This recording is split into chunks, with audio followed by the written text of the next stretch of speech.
if all that Mason and I were doing was flipping land and he wasn't buying stocks and I wasn't buying rentals, well, 10, 20, 30 years from now, we'll wake up and still have to keep flipping land because we won't have a bunch of assets that we invested in to pay us every month, week, year, etc. So,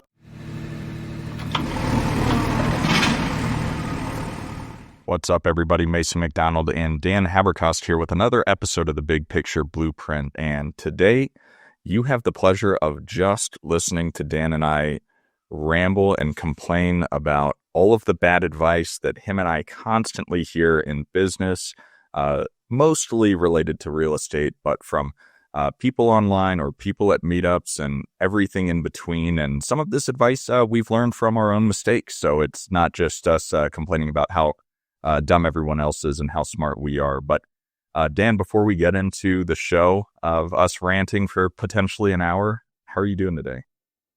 I'm pretty good, Mason. It's a nice day here, and I'm enjoying January in San Diego. I can say the opposite for January in Colorado. It is 28 degrees, and the wind is blowing 30 miles an hour and blowing snow all over the place. That's why I'm a little red. I just got out of the sauna because I was freezing. So here I am, moderately sweaty, and ready to get amped up talking about this stuff. So Dan, why don't you jump in with some bad advice you've heard? Yeah, so the thing that prompted this whole conversation in December, before the end of the year, I went to a Christmas party that was hosted by a real estate group, where a lot of the people were adherents to the whole sub two group, the overarching sub two group. And I've never been in that group, so I can't speak to what's actually being taught. I can just speak to what was said there. And there was such a frenzy around buying, which is the whole concept, buying real estate with low or no money down, that had no equity in it.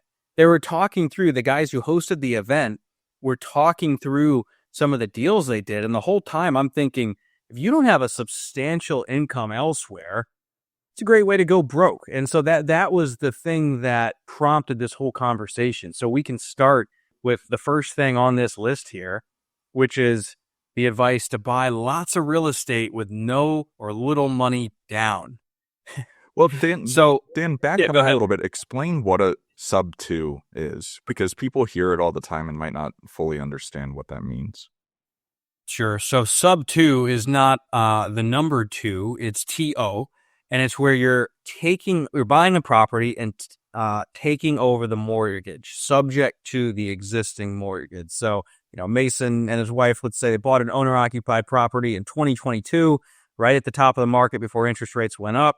In Colorado Springs, prices haven't really changed or maybe even have come down a little bit. And today he wants to sell it. Well, he has little to no equity and it's going to cost 6%, maybe 7% with some other fees in there to sell. And so he's stuck. And so one thing that investors do, because the low interest rate he would have from then is valuable, they'd come in and say, hey, Mason, I can buy this property subject to the existing mortgage, where essentially the deed is transferred into my name, the mortgage still stays in Mason's name, and I take over the payment and the property.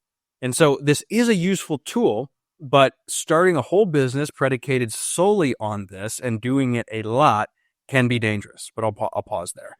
Yeah, and out of curiosity, because I've never really paid any attention to the idea of subject to, it's just never been an investment thesis I cared to learn about, how do people get around the due on sale clause that a majority of mortgages will have in this? Like, sometimes whenever I hear something that sounds like, oh, that sounds like a great idea, a great strategy, there's the potential of it being illegal. Is it illegal, or how does that kind of work? I'm not a lawyer, but I am 99% sure it's not that it's illegal. It just leaves you open to the risk of the lender calling the note due. Talking to a lot of people that do this, it doesn't happen often, but the lenders today have far more incentive to do that if they have all that money out at 3% when they could now let it at 6 or 7. And an important caveat here just about subject to, there's also legitimately assumable mortgages, right? A lot of VA mortgages are assumable. One of our buddies from the real estate group in Colorado does this a lot, where you can actually requalify for the loan and assume someone's mortgage. And that's a slightly different strategy that is above board, where the lender's aware of what's going on. But the semantics of that are a little outside the scope of this conversation. Really what I'm getting at, having owned rentals for quite a while now, if you have a bunch of rentals, whether it's subject to or seller financed or just a bunch of house hacks where you only put down 3%, that's really dangerous because things are going to go wrong. You don't have an out if you need to sell without bringing cash to the table, right? Right now in Colorado Springs, there's been a huge glut of multifamily that's come online, and some of my vacancies are taking longer to fill, and rents have come down in a lot of areas, and these things will happen. There's aberrations. And so all that to say, there needs to be a giant asterisk when people talk about buying real estate with no money down. You need an alternate large source of income. I have a buddy that's a doctor. If he wants to go leverage and buy a ton of real estate, no money down, he's probably okay because he makes $400 an hour, right? So you need either a business or alternate source of income. Absolutely. Well, and that's a point of trying to understand it a little bit more and talk through it where, there's so many books. Probably the most popular books on real estate involve buying real estate with low and no money down. And the thing is, whenever you do that, especially for investment purposes, if you can get around it, if you can even find these deals, there's a lot of huge competition out there seeking these deals out. Whenever you look at how it is impacting you or increasing your net worth or the factor of appreciation or the factor of depreciation or cash flow, it's really not substantially affecting anything super positively at the end of the day, especially whenever there's no real equity in this property that you hold. And I think that it's so enticing. But with that being said, the only way that I can think of this being a useful piece of advice is in the most simple way possible, which is there's so many programs out there for new homeowners or new home buyers. And if you're single or if you're married and your spouse is comfortable with it, go get the 0% down FHA loan in a good area and rent out all the rooms in your house. And that's one way that we can take this negative piece of advice that we hear constantly, and it's actually like a decent piece of advice. The house hacking strategy. But other than that, don't think you're going to become a real estate investor by getting into these properties with limited to no equity. Yeah, I don't want to belabor the point, but it's a useful strategy. One of the houses I own, I bought 3%, 100%, 3% mortgage, 100% financed by the seller, but I had other liquidity available. And so now, as the loan pays down from the first payment, because it was a 15-year amortization, the tenant was paying off, I think, $1,200 a month in building equity. So that is valuable. And if you can secure nice assets with low debt via sub 2 or get nice assets financed 100%, what I'm saying is, and what the people who teach this don't make clear is, there's aberrations in that cash flow to cover the asset. And so you got to have other sources of income, right? Like the guy at this event was also pitching his course. Yeah. And so, all right, he can probably get away with it because he also had a W-2 job and money coming in from education. So if he bought a decent amount at low, 0% equity, but with great terms, and he just holds it, he probably can hold it because he's making money in a bunch of other ways. It's just the idea of go only buy real estate with little to no money down and have no other source of income. That is what is so dangerous. Absolutely. Yep. And I think we hammered that point home. It can work, but you need to be really good at a lot of other things before you attempt to add that strategy to your tool belt. And I think within that, another piece of bad advice that I think Dan and I heard for years and years on podcasts, and Dan took action on, I never did, because I'm just so much smarter, is the idea of the very first thing that you should be doing is buying rental properties. Where, we're recording this at the beginning of 2025, and it's really hard to get a cash flowing rental property right now unless you're doing a good amount of value add components to it, new construction, or you get a screaming hot deal in a great market. But in general, if you're just going onto the MLS to go buy something, especially a single family or small multifamily, it's going to be really difficult for it to be cash flowing. Yeah, there's going to be all the benefits of appreciation. There's the benefits of depreciation and cost segregation studies, which who knows might be coming back at 100% bonus depreciation with the new administration. But with that being said, you really first and foremost need to figure out how to get really good at making money. And if you're not making and these are arbitrary numbers. Everyone has their own goals. So who cares what I think? But if you're not making probably multiple six figures, you shouldn't be thinking about going and buying your first rental property. If you're going to do the house hack strategy and move, every couple years, that could work. But I think in general, especially for those that are seeking to retire from rental properties, that are seeking to escape the corporate world and get out of their W-2 jobs, which are a lot of the people that listen to this podcast or other podcasts like what we're referencing here, going out and buying a rental property that may or may not cash flow. And if anything goes wrong, it takes all your cash flow away for the last 3 years that you maybe received at $50 a month or something like that. It's just not the best strategy. You need to figure out something else first. Yeah. Yeah. No, I think that was well said. I'm that person who heard bigger pockets and it was all focused on buying rentals. One caveat I'll throw out, because it's not, obviously rentals have been impactful for me. If you like your job, I have a buddy who's a firefighter and he doesn't want to do anything else. He wants to do that until he gets his pension. So for someone like that, great, slowly and steadily buying some rentals to help supplement his retirement, fine. But if you're the person that wants to start a business and get out of a normal job and really scale your income, you're the driven type, the biggest point of leverage is not going and trying to buy a few rental properties. It's starting an active business, figuring out how to scale that and making a lot of money, and then buying nice real estate to help reduce the tax burden and store and build that wealth.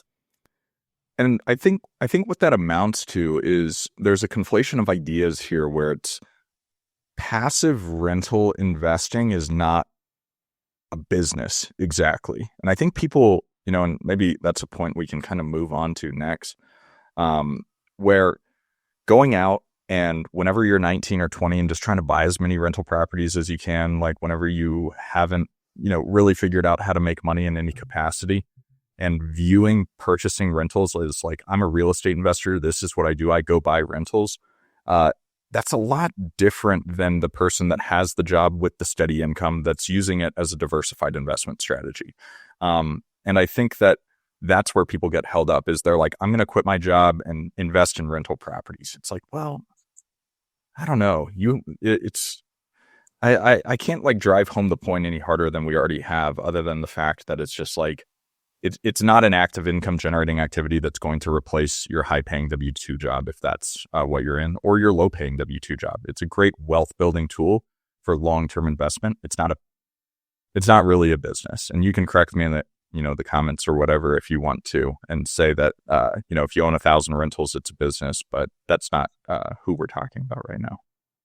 Yeah. There's a threshold where it becomes a full-time business, but I get your point. I just want to add to that. What can be so misleading when I think about all the podcasts I listen to is people who say, I'm a real estate investor, and talk about buying rentals. Well, they're also flipping a bunch of rentals or properties, or they're making money elsewhere. That's what we're trying to drive home is, along with the real estate investing, a lot of these people you hear have other sources of income via an active business. And that's what I just think is not clearly communicated or honestly communicated in a lot of the content that's out there.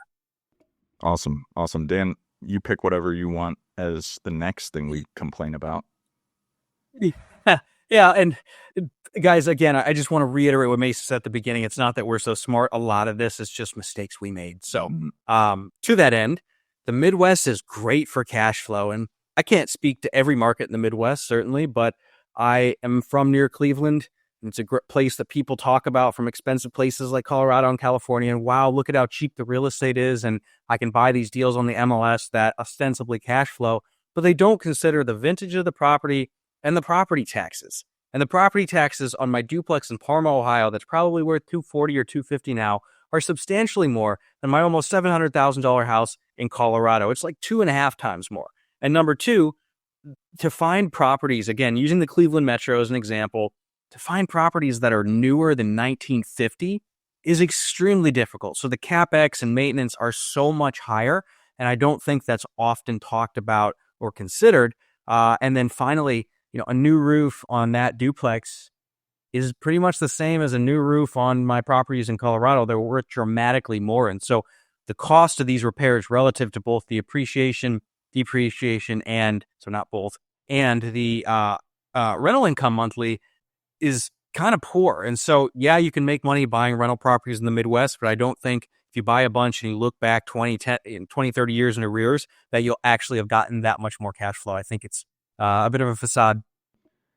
I agree. And as someone that doesn't own rentals in the Midwest and has no desire to own rentals in the Midwest, what I think back on really whenever I was first educating myself about real estate investing, and there's so many platforms out there that are these turnkey rental products where you can go in and, you put your bid on a rental property. It's just operated kind of by wholesalers with a property management system in place where it's exciting. That first time that you've saved up, $20,000 or $30,000 or $40,000 for your first investment, whether it's an investment property or a business or whatever you're planning on investing in.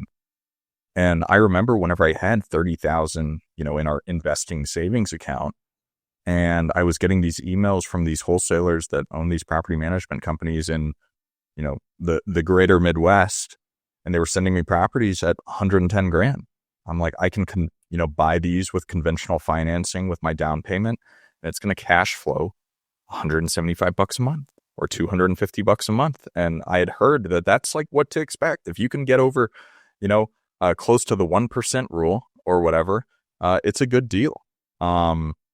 Meaning that they were renting out at $1,200 a month or something like that. And it's really tempting, especially with technology being in place and all these, and all the opportunities that you get presented to on a daily basis. But we say it a lot of a roof is a roof is a roof is a roof. And it's just, there's a difference in, the cost of labor and the cost of materials kind of throughout the United States. And obviously a house in Colorado Springs, my house is worth double in Texas, or my house would be worth half of what it's worth here in Texas or less than that. But a lot of these materials are pretty consistent kind of throughout the country. And so whether it's a $10,000 repair on a roof for a $500,000 home in Colorado Springs or a $9,000 repair for a $120,000 roof in the greater Cleveland metro, that just sinks your cash flow.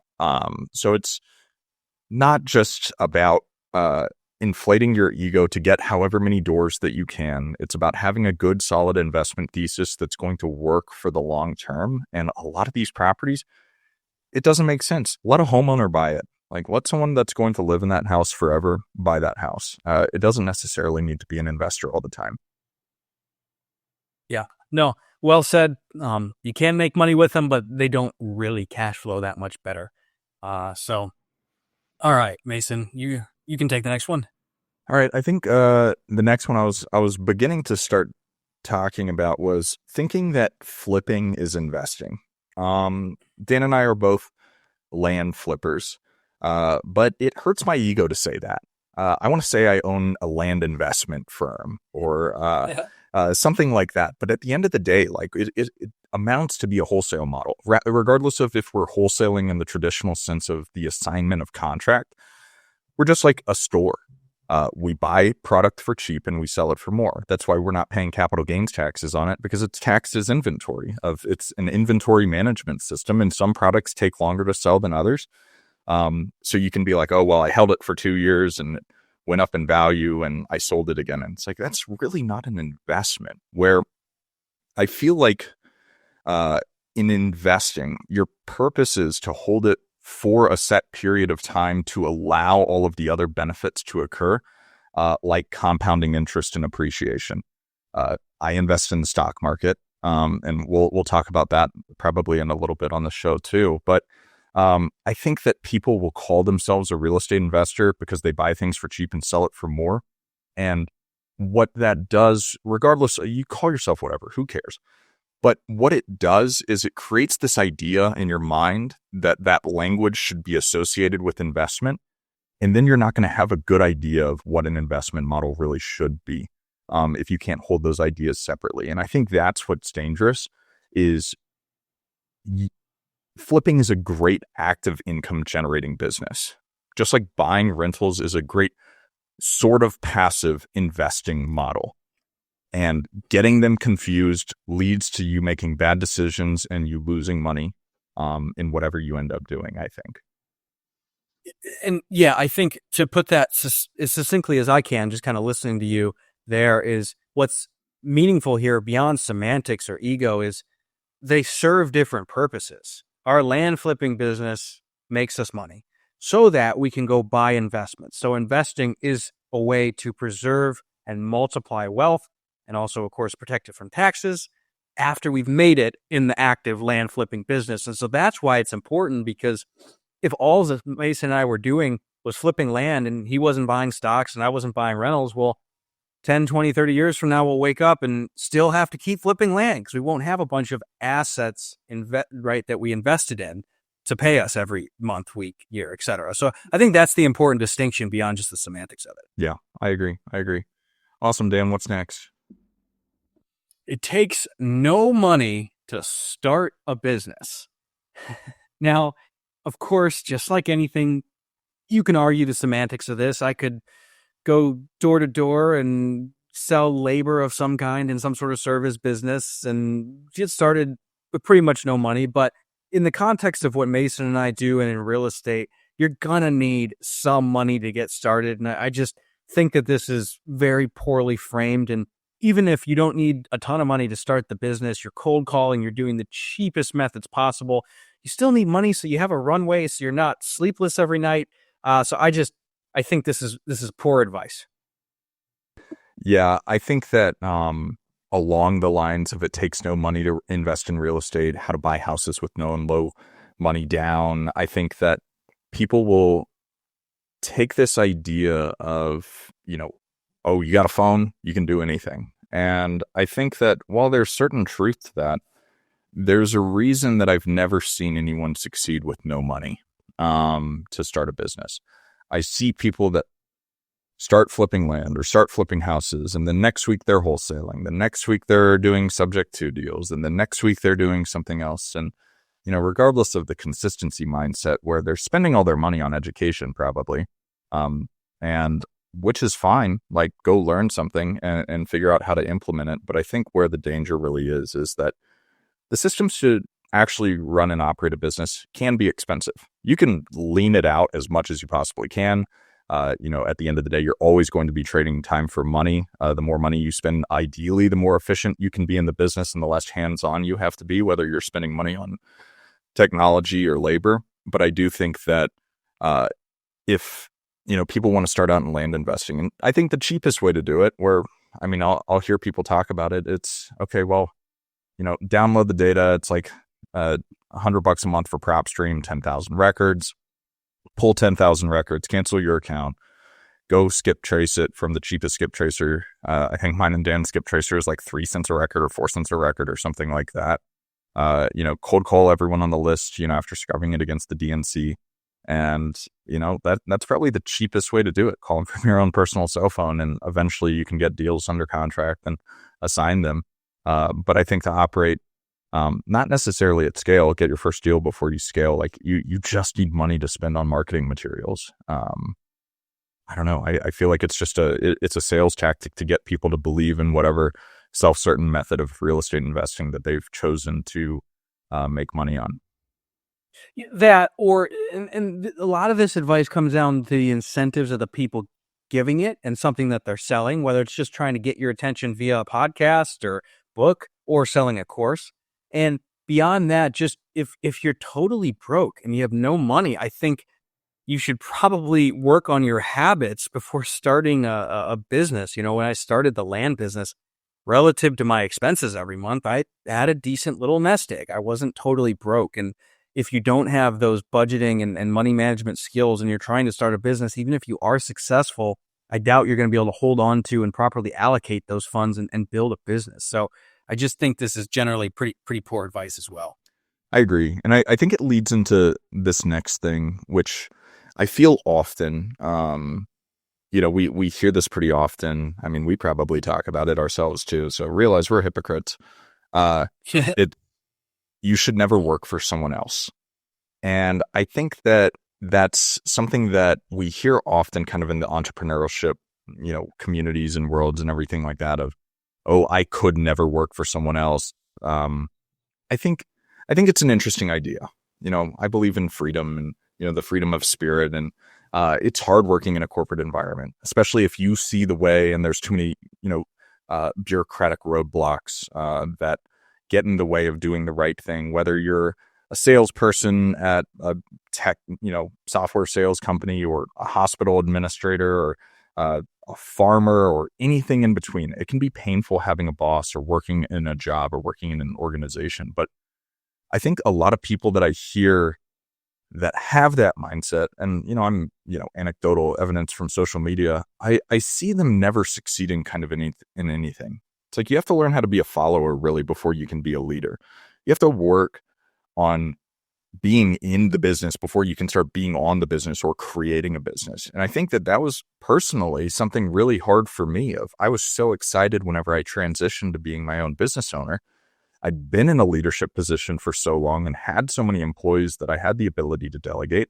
And I came in, I didn't have anyone to delegate to. And I was like, I need to learn how to be an employee again. And that was a huge shift in mindset for me, because whether you are, coming from an executive position or you're coming from an individual contributor position, if you don't know how to work for someone or for a business, like, you're not going to really be successful in life. It's okay to have a boss.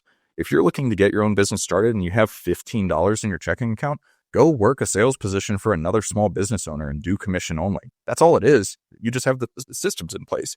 And hindsight, that probably would have been great for me to go work as an acquisition person, in someone else's business. I got really freaking lucky on my first dozen deals. And it's gotten harder since then. And I think that if I worked for someone that was doing 100 or 1,000 deals a year, I probably would be more successful in my position now. So it's okay to be an employee. It's not the end of the world. Yeah, I mean, that was well said. The last thing you said there is really the follow-up point I wanted to make is I learned to build and learned about land by helping someone else for free in their business. And so, I spent like $40,000 or $50,000 on college.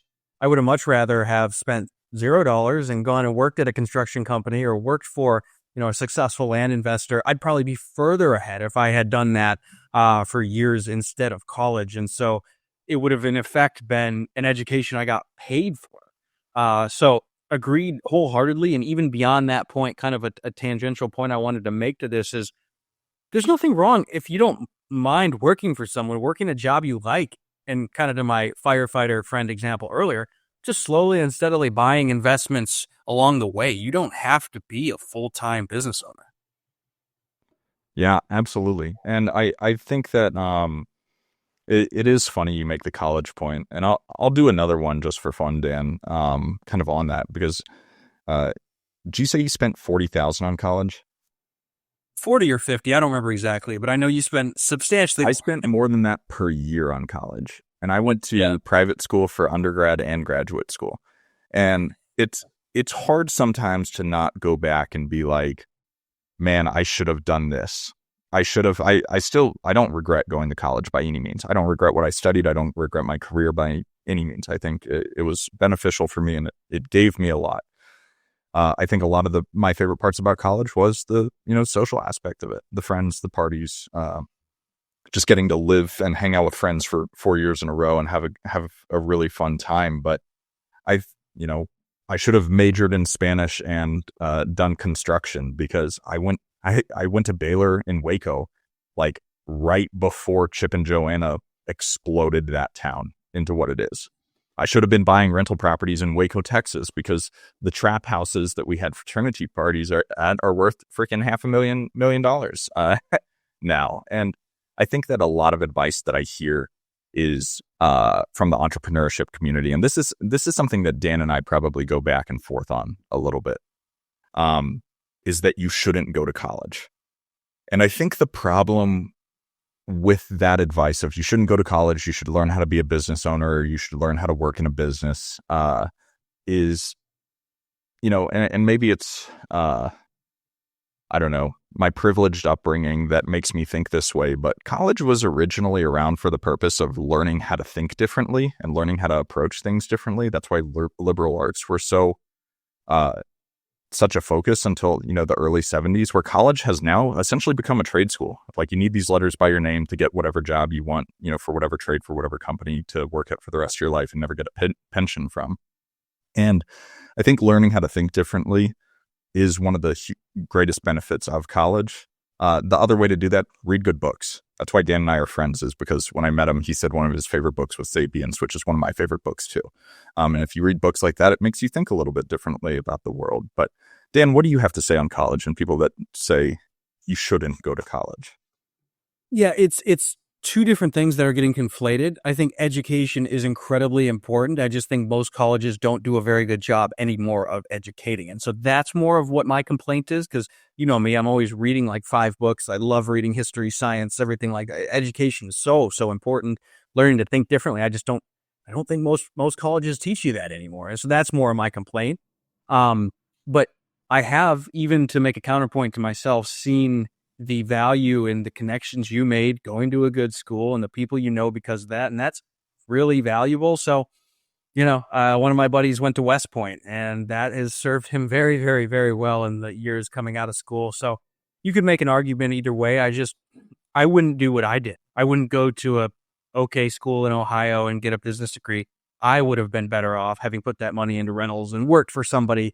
But if you're going to, you know, West Point or Harvard, that certainly can take you places.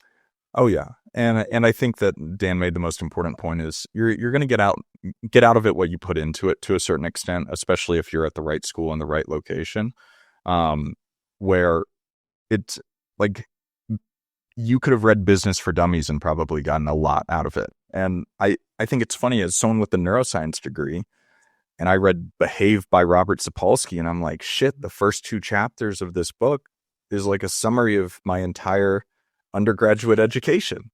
Like, why didn't I just read this book in college instead of struggle through science classes for years? But yeah, I think at the end of the day, the way to take that positively is you get out what you put in. You can get education for free, or you can pay a tremendous amount of money for it.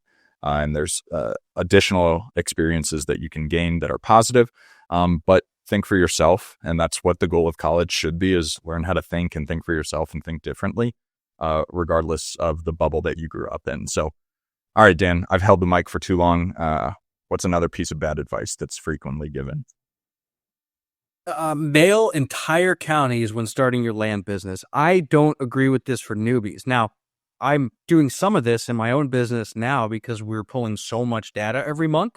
But when you're brand new, niche down. I mean, in one county, I think about the county I started in, Pueblo, Colorado.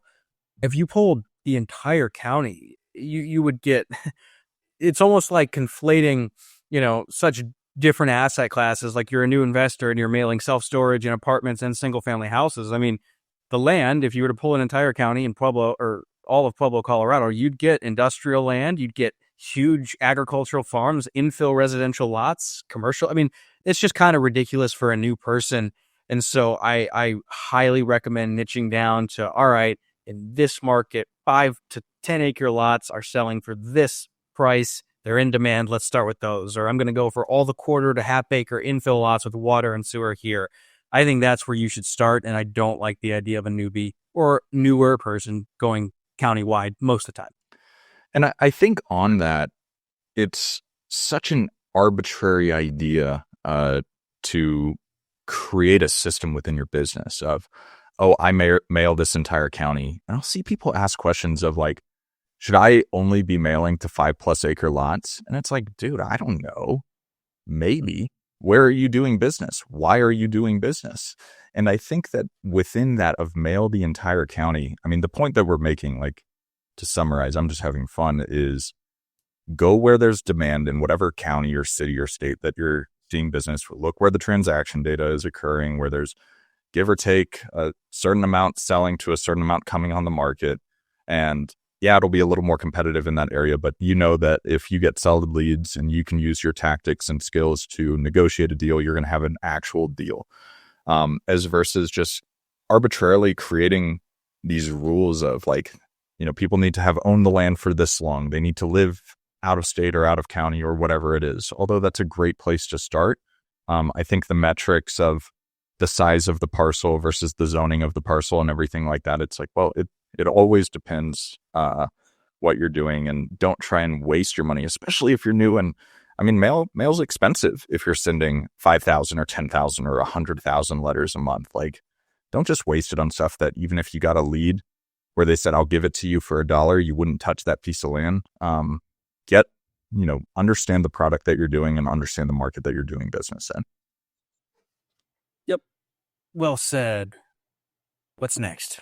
All right. I think this one is probably the most dangerous one that I hear and that I have experienced personally, which is thinking that potential profit is actual profit.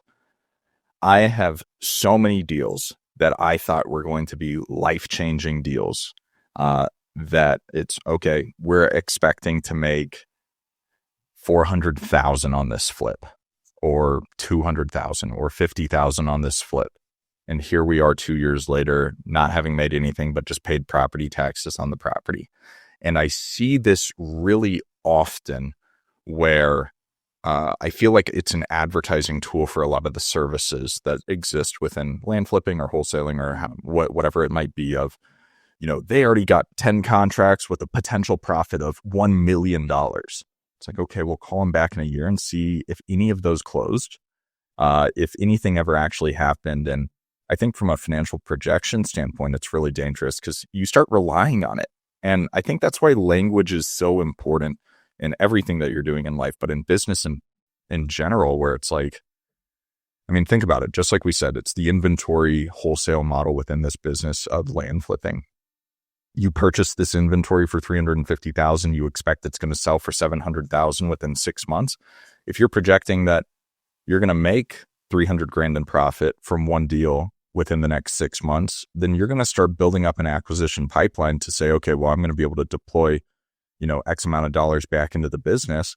And then you start spending a bunch of money on marketing, and then you get all these deals and you can't afford to buy them because the property hasn't sold yet. So I think it's really just a cash management strategy that you need to implement within your business. But I hear it all the time of buy my product, buy my service, look at all these testimonials, and you'll see so often of potential profit or anticipated profit. And I think that's it's not quite advice exactly that you hear, but I think it's just a sales tactic that it's very dangerously misunderstood. Yeah, it's just like on paper, all that cash flow you're going to get from those rentals in Cleveland, Ohio. It sounds really nice, but 10, 20 years later, what was reality? And this is true just like with what Mason's saying with your accounts receivable pipeline. You've got to track it. You've got to have some idea of what's moving through the pipeline. But I think the rule out of this to keep in mind is absolutely nothing counts until it is closed and funded, both on the buy and sell, because you're going to get great deals under contract that turn out to have title issues or something where you don't end up buying it. That's going to happen all the time too. And then on the back end, things are going to fall out when you're trying to sell or just not even go under contract for one reason or another. I had 3 lots under contract to sell that fell out in the last week, and this stuff just happens. It's part of the business. It sucks. And so I don't want to make this super negative of you never know, you have any idea what money you're going to make and things go wrong all the time. You just need a bigger margin for error than you think. I think that's really the moral of what we're saying, where you need to expect more things to go wrong. You need to expect to need more reserves, have more repairs. There's always going to be things that go wrong outside the scope of what you even considered. And you just have to be ready for that, I think, is really the moral of what we're saying. Oh, yeah. It's the idea of you only run out of cash once, where I feel, it's like Enron, right? Of why did Enron totally, fail and everything happened? It's because they ran out of money and they couldn't pay back the people they needed to pay back, which led to a lot more. And I'm grossly oversimplifying here, but same thing within this business. If your metric that you track more than anything is your potential accounts receivable, because it's not your AR, it's not a note that's paying you every single month that you know how much they pay you. And if they don't pay you, then you take the asset back. It's, hey, I've got this on the market, or I'm attempting to assign this contract and I'm going to make this much off it. And it's like, that's not even accounts receivable. And it can get tricky, on the projection side of things in this business, but make sure you're doing enough like guaranteed profit deals to overcome some of the more speculative investments. And this comes from personal experience of I I hit some deals out of the park at the beginning of my business.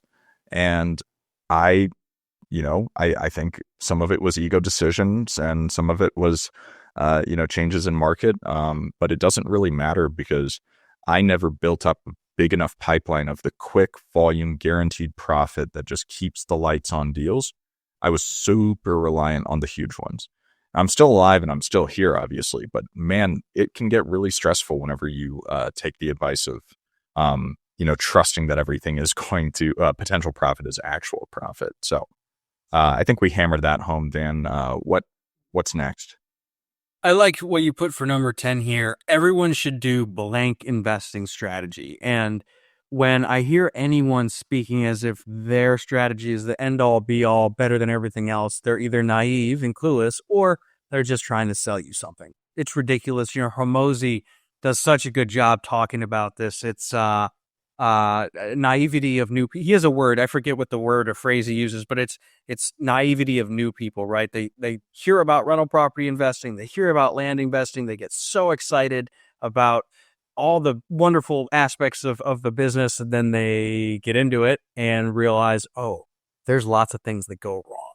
And I still think there are some things that are better than others, but I would never say that this potential or one strategy is the best thing in all cases, because it's just not, and that's just bullshit. So, well, you're right, and I mean, what it amounts to is it's called the Dunning-Kruger effect, where it's you have this peak at the beginning when you start learning just a little.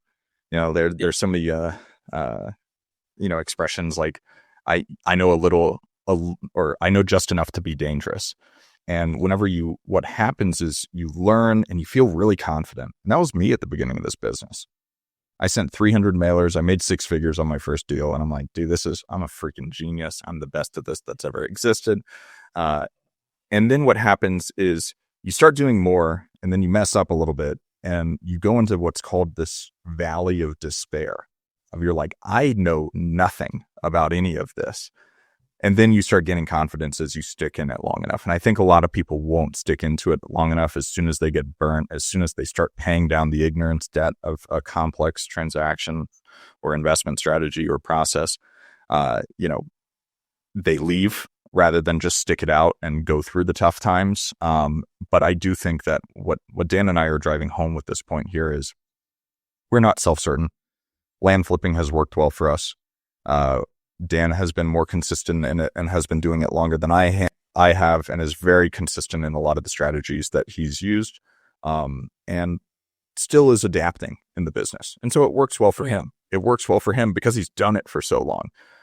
And I think kind of on that, with whatever investing strategy, like talk to people that are smarter than you and hear what they have to say, and then pick your own investment strategy based on the practices of people that are more successful or more intelligent than you. Don't think that you necessarily know the way. Neither of us are self-certain in anything that we do. It works for us. But it's silly how much dogma there is in a place where people pretend to be not dogmatic at all, but it's also like, you should never go to college. It's like, dude, like it's the atheist that's screaming from the top of their lungs, God doesn't exist.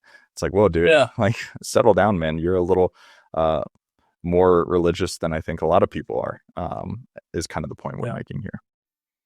Yep. No. Well said. So on here, we got a couple left, and I see one that I think I would more let you talk about, and I'll just comment on after, is don't diversify your investments. Do you want to comment on that? Yeah, I think it's a good follow-up to what we were just talking about, where so many people, and you hear it all the time, of you should triple down just on what you're doing. I agree from like a mental capacity standpoint, but in general, like Dan does not have all his money in his land business, and he has it spread out amongst a lot of rental properties and personal residences and various assets that are beyond just land. Same thing with me. I've got a lot of money, in the stock market and other funds, and that's kind of our strategy and approach with our fund. Is it an option for accredited investors to diversify into, us investing in land. But I think that people who will not diversify at all, will end up getting burned. Having a retirement account, that's investing in the S&P 500, like if you're not smart and you're not good at business, like, don't trust yourself to manage all of your money. Like, find a better investment vehicle to manage your money other than just putting all of your cash into like one thing because you listened to some like two guys on a podcast or you took a course or something like that. You're going to take out everything that you own and put it all into this one thing. Spread your wealth a little bit. Make sure that it's, you're taking advantage of what's going on in the economy, because you're not smarter than the greatest investors that live. Invest in them. It makes sense.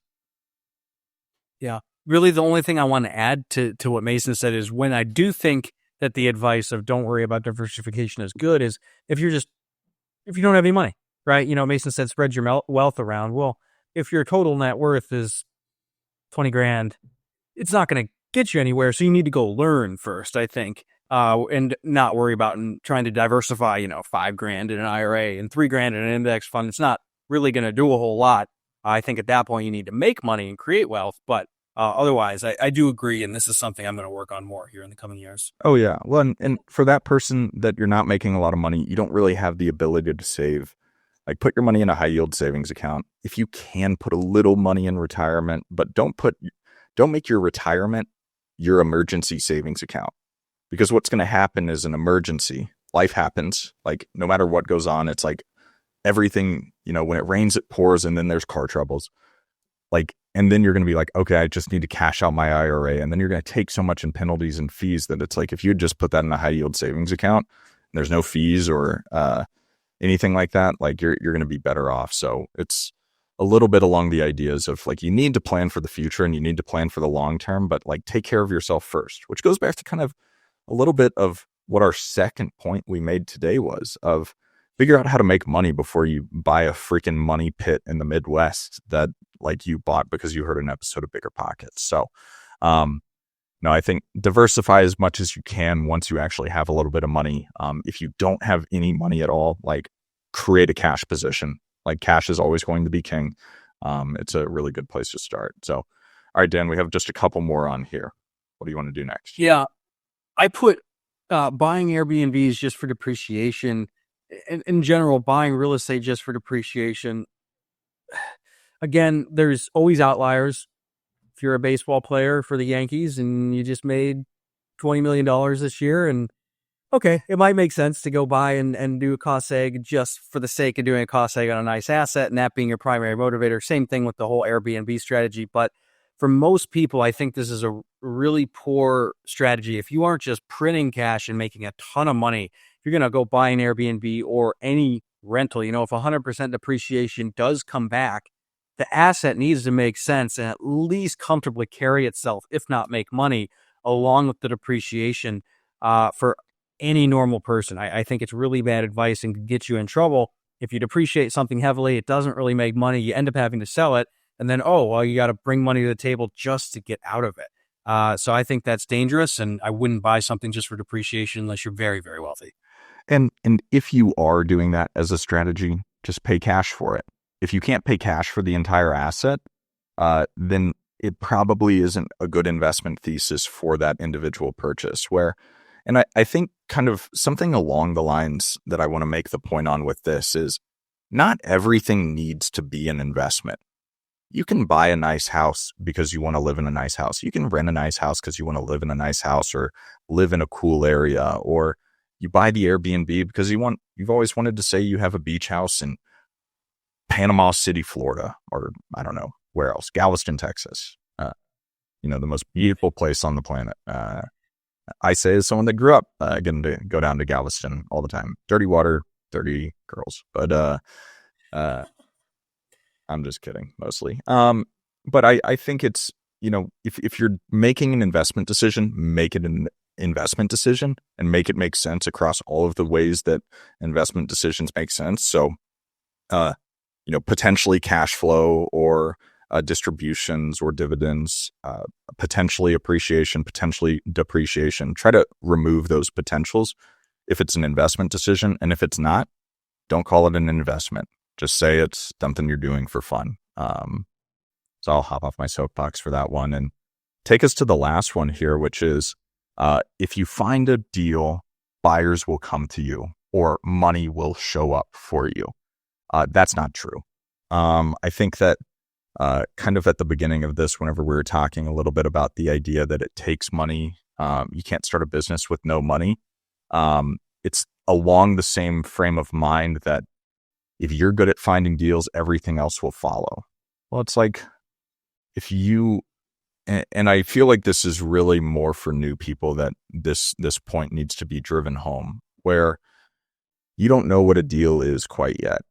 And if you think that you're getting a screaming hot deal on what amounts to be a wholesale property that needs $500,000 in repairs and it's only worth $400,000, buyers are not just going to show up. So I think there's a lot of examples of this that I can think of. And I think what it amounts to is just, you really need to understand what a deal is before you expect buyers to come to you.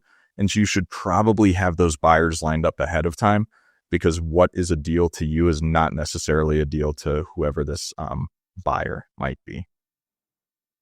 Yeah, to expand on that a little further, I would say, as far as getting the money for deals, right? The old, if you find deals, money will come to you. That was more true in 2020 or 2021 when the government was handing out money and interest rates are 3%.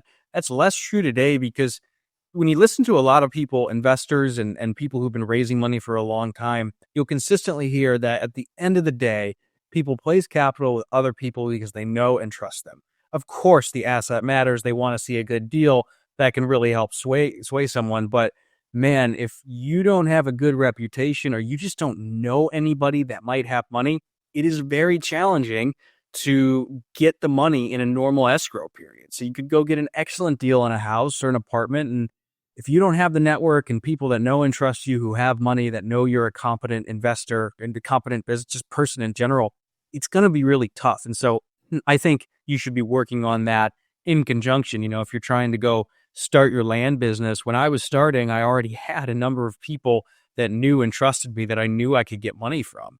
And I don't know how I would have done it if that weren't the case, because no one in my family could have funded me. So I think that's something that needs to be worked on in conjunction, and making the statement that you can always raise the money is kind of silly. Yeah, because I feel like the people that think this are the ones that have not yet done a deal yet, which goes back to kind of the overall theme of all of this bad advice. Of what we really want to drive home is, first, figure out how to make money.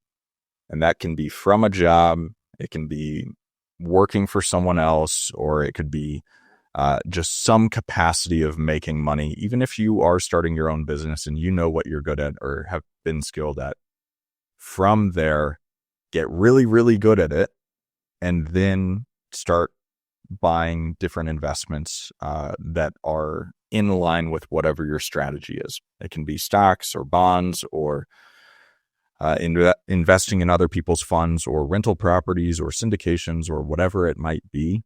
And then, try and diversify it a little bit. Don't necessarily listen to everyone that tells you advice. We say, as we're trying to give you advice, just try and recognize what the motivations are, and realize that most people are trying to sell you something, and that's okay. Like, there's nothing wrong with that. That's a business for them, and that's fantastic. And I mean, we do the same thing. But figure out how to make money, figure out how to understand whatever product it is that you are operating within your business, whether it's land or real estate or something else, and then figure out how to invest.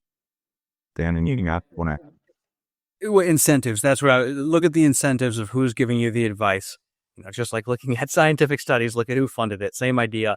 And the only other point, one thing that fits many of these pieces of bad advice we went over is people speaking in absolutes. Right? When people are telling you in every scenario, this is the best asset, this is what you should do, without looking at your situation, again, they're either naive or they're trying to sell you something and they don't care if it's right for you. They're just trying to shove it down your throat. So I think that's kind of a good heuristic to look through people's advice and people you're listening to on podcasts. What are their motivations, and how are they pitching this? Are they telling us the downsides of this strategy or this investment? So yeah, I think that just about sums it up, Mason. Anything you want to say, or you want to take us out of here? Nope, I don't think so. I think we spent enough time talking about what not to do, and we tried to make it actionable to a certain extent of what you can or should, or we think you should be doing. So with that being said, this is Mason McDonald and Dan Haberkost with the Big Picture Blueprint signing off.